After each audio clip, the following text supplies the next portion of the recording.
ज्ञानेश्वरीची अविटगोडी चाखू इच्छिणाऱ्या सर्व श्रोत्यांना आमचा नमस्कार. सर्व श्रोत्यांनी पूर्ण चित्त एकवटून ध्यानस्थ बसून डोळे मिटून शांतपणे ज्ञानेश्वरीच्या ओव्यांचा आस्वाद घ्यावा ही नम्र विनंती. अध्याय 16वा दैवसूर संपद विभाग योग, भाग 3. ओवी क्रमांक 101. मागील 15व्या अध्यायात भगवंतांनी अर्जुनाला जे गुह्यात गुह्य ज्ञानाचे प्रतिपादन केले, त्या ज्ञान प्राप्तीला योग्य अधिकारी असावा लागतो असे सांगून प्रस्तुत अध्यायात जिज्ञासूला त्या ज्ञानप्राप्तीसाठी दैवी संपत्ती हेच एक सुलभ आणि श्रेष्ठ साधन आहे आणि तेच समूळ अज्ञानाची निवृत्ती आणि मोक्षाची अचूक प्राप्ती करून देणाऱ्या दैवी संपत्तीच्या 26 गुणांचे वर्णन भगवंत अर्जुनाला सांगतात. यापैकी काही गुण आपण मागील भागात पाहिले आहेत, जसे की अभय, सत्वशुद्धी, ज्ञानयोग व्यवस्थिती, दान, दम आणि यज्ञ. यापुढील काही गुण आपण या व्हिडिओत पाहणार आहोत. ना तरी ठेविले देखावया, आदर कीजे दिविया, का शाखा फळे यावया, सिंपिजे मूळ. हे बहु असो आरिसा, आपण पे देखावया, जैसा पुढत पुढती बहुवसा, उटिजे प्रीती.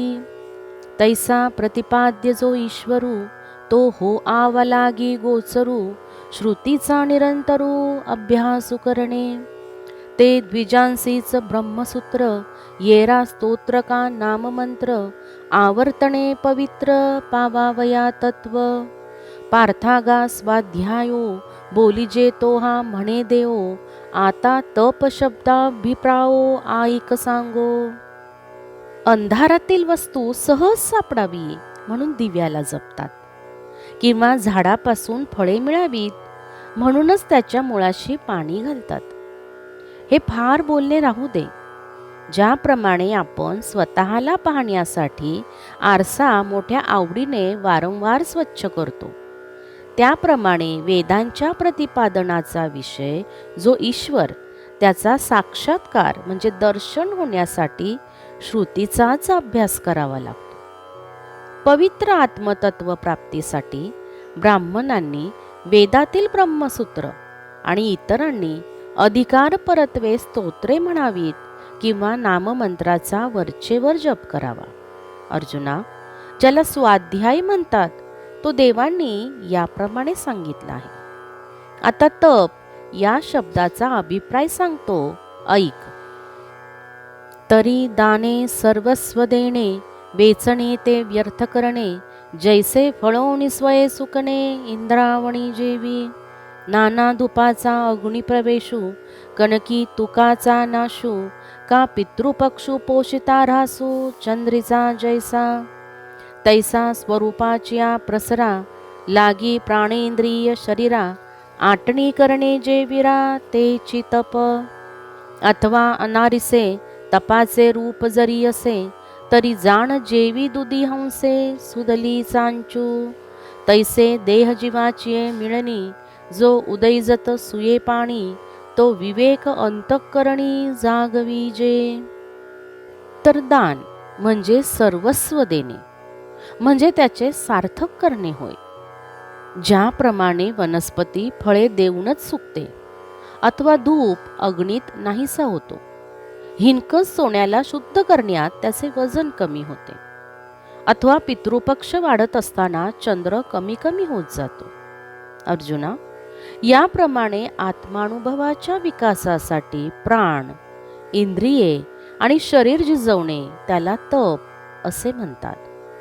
आता तपाचे आणखी दुसरे प्रकार सांगण्यात येतात, परंतु त्याच्यातील शुद्ध अशुद्ध या निवडीसाठी ज्याप्रमाणे हंस दूध आणि पाणी यांच्या मिश्रणातील दूध वेगळे करतो, तसा निरक्षीर विवेक न्याय लावावा लागेल.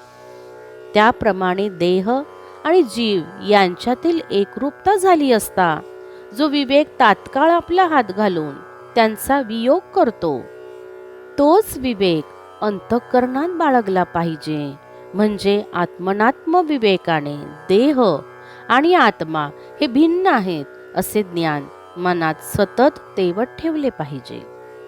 पाहता आत्मयाकडे परी बुद्धीचा पैसू साकडे, सनिद्र स्वप्न बुडे जागणी जैसे, तैसा आत्मपर्या लोचू प्रवर्ते जो साचू, तपाचा हा निर्वेचू धनुर्धरा.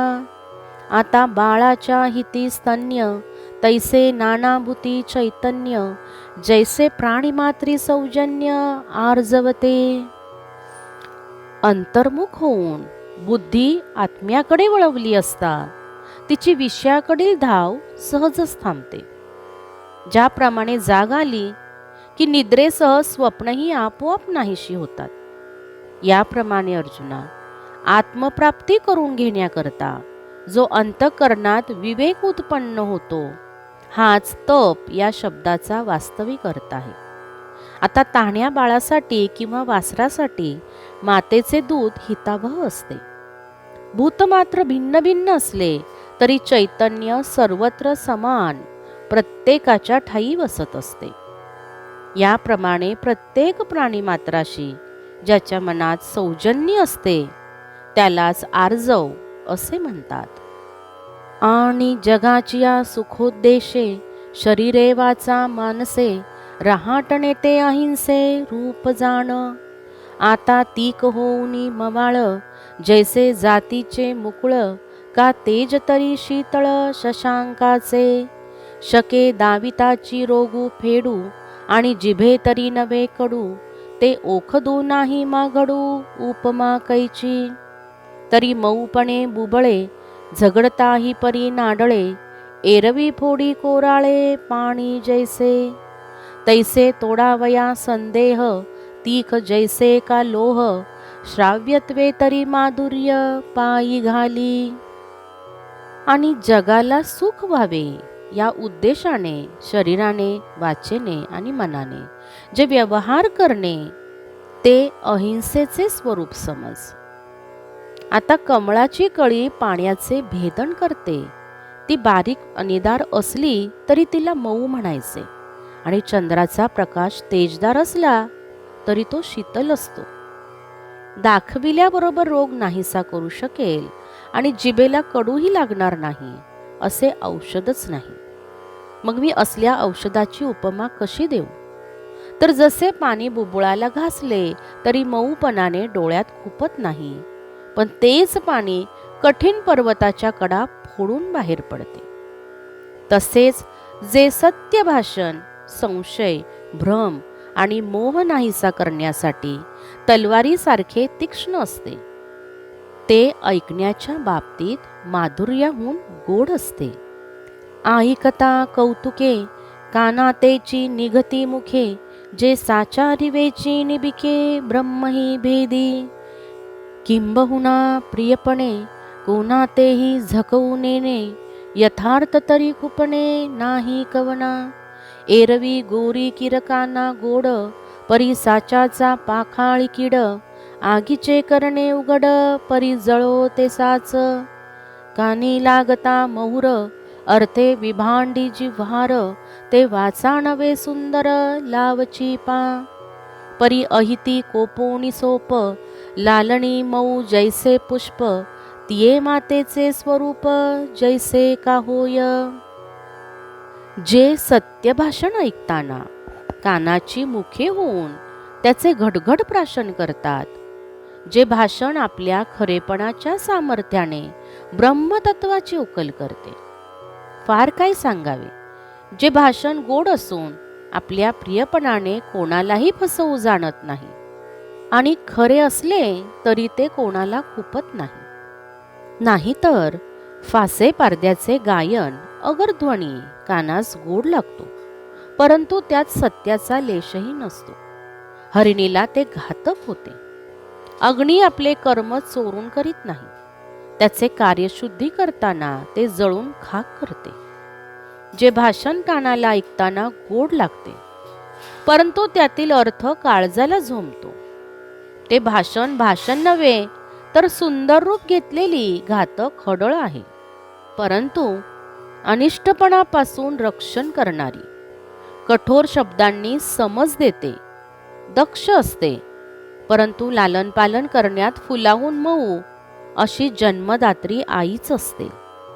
तैसे श्रवणसुख चतुर परिणमोनी साचार, बोलणे जे अविकार ते सत्य येथे. आता घालिता ही पाणी जैसी पाशानी न निघे आणि, का मथिली या लोणी कांजी नेदी. त्वचा पाये शिरी हालया ही फडे न करी, वसंती ही अंबरी न होती पुष्पे. नाना रंभेचे निही रूपे शुकी नुठिजेची कंदर्पे, का भस्मी वन्ही न उद्दीपे घृते ही जेवी. त्याप्रमाणे ऐकताना मधुर, गौरवास्पद, परिणामी सत्य आणि अंतःकरण द्वेषादी विकारापासून अलिप्त राहते, त्याला सत्य समजावे. किंवा दगडावर पाणी घातले तरी जसा अंकुर फुटणे शक्य नाही, किंवा कांजी कितीही घुसळली तरी लोणी निघणे शक्य नाही. सापाच्या कातेवर पाय दिला तरी ती फणा काढीत नाही, किंवा वसंत ऋतूमध्ये आकाशात फुले निर्माण होत नाहीत, अथवा रंभेच्या तारुण्य लावण्याने शुकमुनीच्या अंतःकरणात कामविकार निर्माण होत नाही, किंवा भस्मात कितीही तूप ओतले तरी त्यात अग्निज्वाला उत्पन्न होत नाहीत. देवीची कुमरू क्रोधे भरे, तैसी या मंत्राची बीजाक्षरे, तिये निमित्तेही अपारे मीनलिया. परी धातयाही पाया पडता, नुठी गतायू पंडुसुता, तैसी उपजविता क्रोधोर्मिगा. अक्रोधत्व ऐसे गावते ये दशे, जाण श्रीनिवासे म्हणितले तया. आता मृत्तिका त्यागे घटू, तंतु त्यागे पटू, त्यजिजे जे विवटू बीज त्यागे. का त्यजुनी भिंती मात्र, त्यजिजे आघवेची चित्र, का निद्रा त्यागे विचित्र स्वप्न जाळ.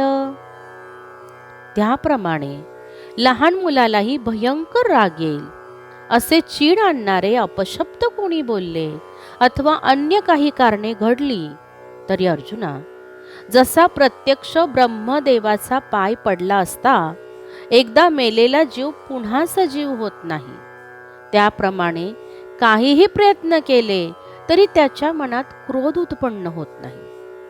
अशी मनाची शांत अवस्था त्याला अक्रोधत्व असे म्हणावे, असे श्रीकृष्ण अर्जुनास म्हणाले. आता मातीचा त्याग केला की घटाचा त्याग आपोआप होतो, सुताचा त्याग केला की वस्त्राचा त्याग, अथवा वडाच्या बीजांचा त्याग केला की वटवृक्षाचाही सहज त्याग होतो, किंवा भिंतीचा नाश केला की भिंतीवरील चित्राचा, झोपेचा त्याग केला की नाना प्रकारच्या स्वप्नाच्या समुदायांचा त्याग आपोआप होतो. नाना जळ त्यागे तरंग, वर्षा त्यागे मेघ, त्यजिजती जैसे भोग धन त्यागे.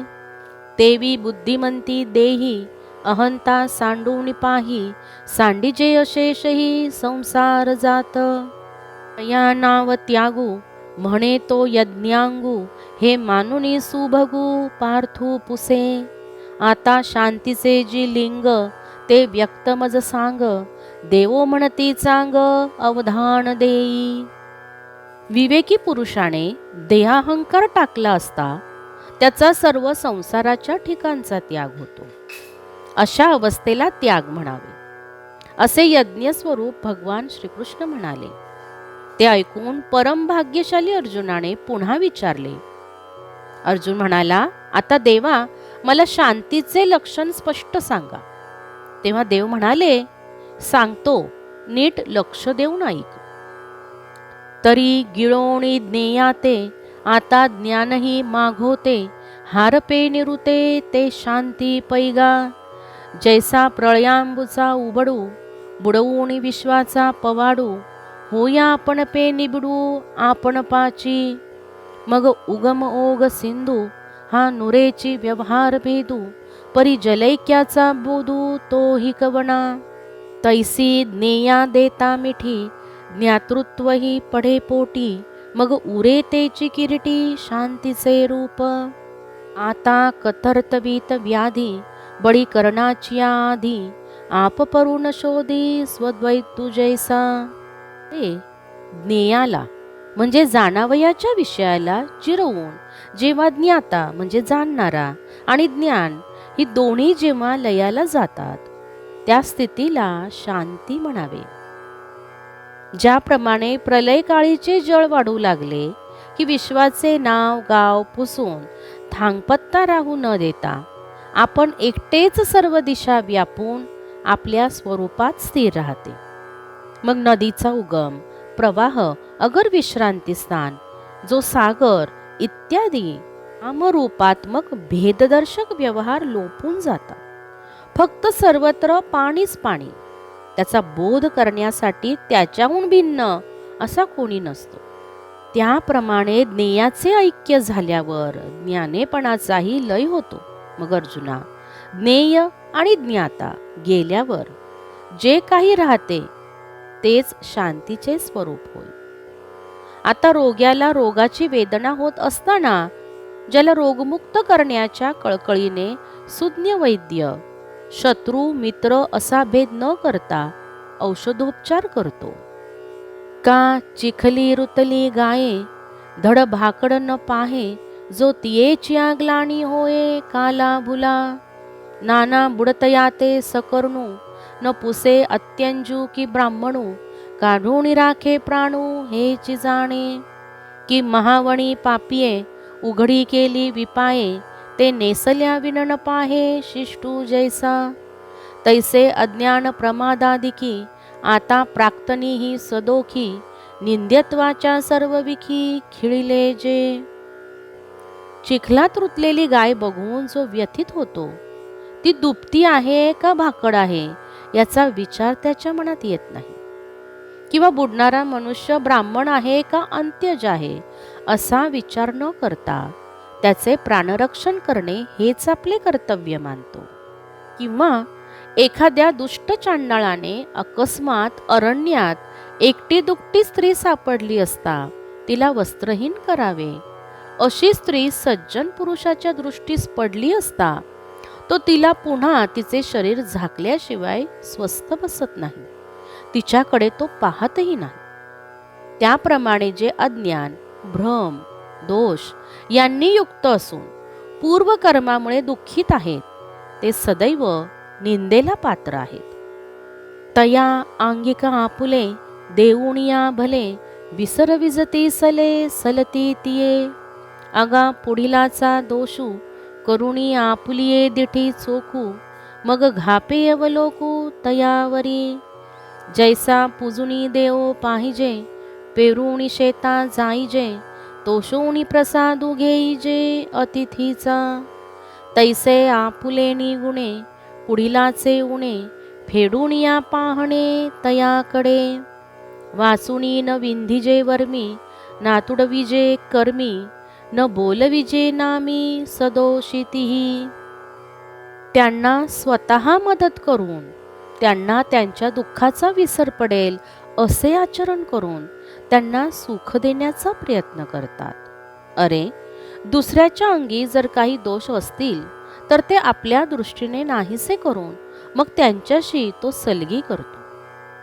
जसे देवाची पूजा करून मग त्याचे ध्यान करावे, शेतात धान्याची पेरणी करून मग राखणीला जावे, प्रथम अतिथीला संतुष्ट करून मग त्याचा आशीर्वाद घ्यावा. तसे आपल्या अंगच्या गुणसामर्थ्याने दुसऱ्याच्या उणीवा दूर कराव्यात आणि मग त्याच्याकडे आदराने पाहावे. एरवी असे न करता त्याच्या मनाला क्लेश होतील असे शब्द बोलू नयेत, त्यांच्या अनाचाराचा उल्लेख करू नये किंवा त्यांच्या पापाचाराचा उच्चार करून त्यांना खेद होईल असे काही करू नये. येथपर्यंत 150 ओव्या समाप्त झाल्या आहेत. यापुढील ओव्या आपण अध्याय 16 आणि भाग 4 यामध्ये पाहणार आहोत. राम कृष्ण हरी. राम कृष्ण हरी.